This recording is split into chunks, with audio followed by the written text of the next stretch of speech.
Samantala, isang kotse ang tumakas matapos nitong masagasaan ang isang bisikleta sa lansangan na sakop ng barangay Bagbagin, Santa Maria, Bulacan.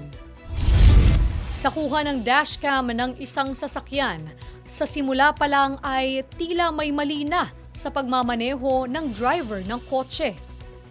Bigla kasi itong bumabagal na hihinto at pagkatapos ay bigla ding bibilis ang takbo. Maya-maya pa, nabangga na nga ito sa isang bisikleta. Dahilan para tumilapon ang may dala ng bisikleta. Sa halip na huminto ay dire-diretsyong umandar ang kotse. Nanawagan naman ang netizens sa Land Transportation Office o LTO para matukoy kung sino ang may-ari at driver ng nasabing kotse.